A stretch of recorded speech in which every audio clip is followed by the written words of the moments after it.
এবার যেদিকে নজর রাখতে হচ্ছে, সুপ্রিম কোর্টের নির্দেশে ভিন রাজ্য থেকে বিচারকেরা আসবেন, কিন্তু কতজন বিচারক আসবেন সুপ্রিম নির্দেশের পরেও সেই সংখ্যাটা কিন্তু এখনো পর্যন্ত ঠিক হয়নি।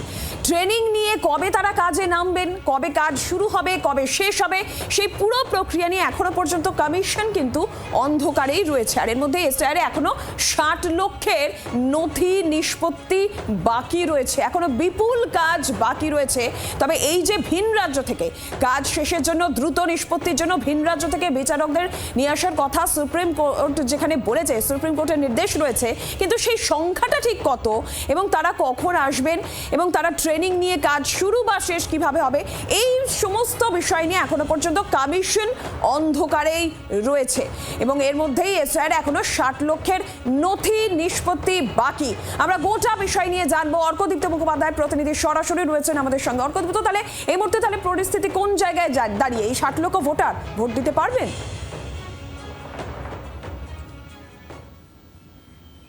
এটাই এখন সব থেকে বড় প্রশ্ন। দেখো, পুরো বিষয়টা নিয়ে কিন্তু একটা ধোঁয়াশা রয়েছে যে ভিন রাজ্য থেকে যে জাজেদের আসার কথা, বিচারকদের আসার কথা, সেই বিচারকরা কবে আসবেন। শুধু তারা এসে পড়লেই হলো এমনটা নয়, কিন্তু তাদেরকে একটা বেসিক ট্রেনিং প্রোভাইড করা হবে। সেই ট্রেনিংটা দিতে অন্তত একটা দিন সময় লাগবেই। ফলে তারা আসবেন, কতজন আসবেন সেটাও এখনও নিশ্চিত নয়। সুপ্রিম নির্দেশের পরে তারা কবে আসবেন, কতজন আসবেন সেটা পরিষ্কার নয়।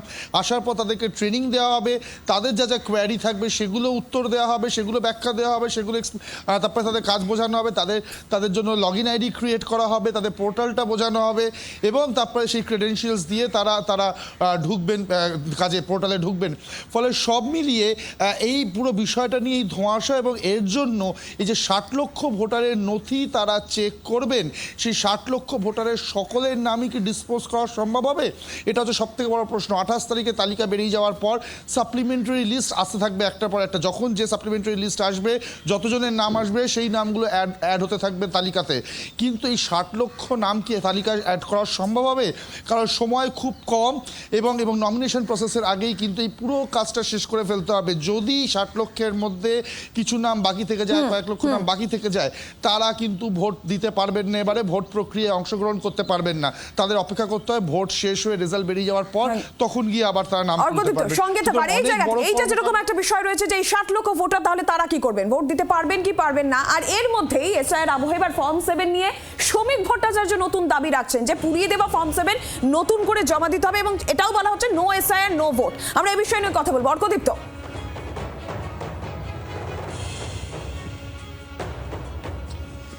যদি প্রশ্নটা আরেকবার করো নিরঞ্জন। অর্কদীপ্ত, শ্রমিক ভট্টাচার্য ফর্ম 7 নিয়ে যে নতুন দাবি রাখছেন, এটাও বলছেন নো এসআইআর নো ভোট, কি জানা যাচ্ছে, কি বলছেন?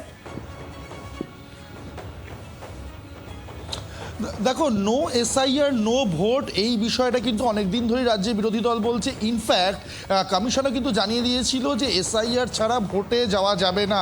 যেহেতু বিহারে এসআইআর হয়েছে এবং তারপরে ভোট হয়েছে, প্রত্যেকটা রাজ্যের জন্য ভোটে যাওয়ার আগে এসআইআরটা ম্যান্ডেটারি, এটা কিন্তু পরিষ্কার করে দেওয়া হয়েছে। বরঞ্চ বিরোধী দলের তরফ থেকে এরকমও বলা হয়েছে এসআইআর যদি না হয়, ভোট হবে না, সেক্ষেত্রে রাষ্ট্রপতি শাসন হবে। এবং ফর্ম 7-এর যে ঘটনাটা, সেটা নিয়েও কিন্তু পুরোপুরি রিপোর্ট চেয়েছে কমিশন। ফলে এসআইআর যদি না হয়, ভোট হবে না।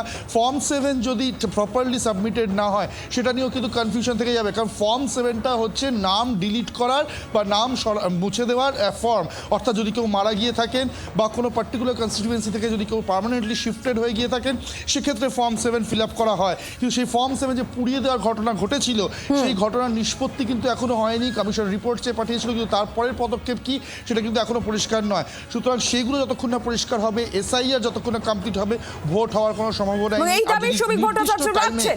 অর্কদীপ্ত, ধন্যবাদ তোমাকে। কি বক্তব্য শ্রমিক ভট্টাচার্যের? পাল্টা কুণাল ঘোষ বাকি বললেন, শোনাবো। No SIR no vote.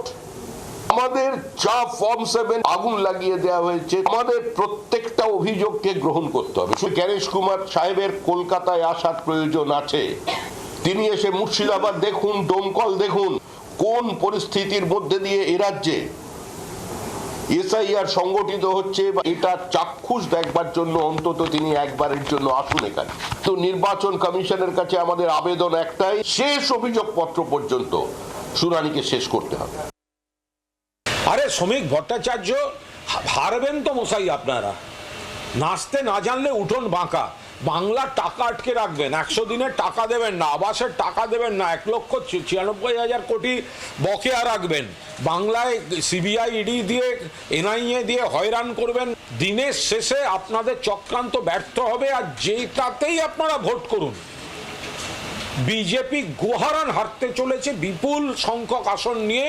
Mamata বন্দ্যোপাধ্যায়ের নেতৃত্বে চতুর্থবার তৃণমূল কংগ্রেস সরকার গঠন করতে চলেছে।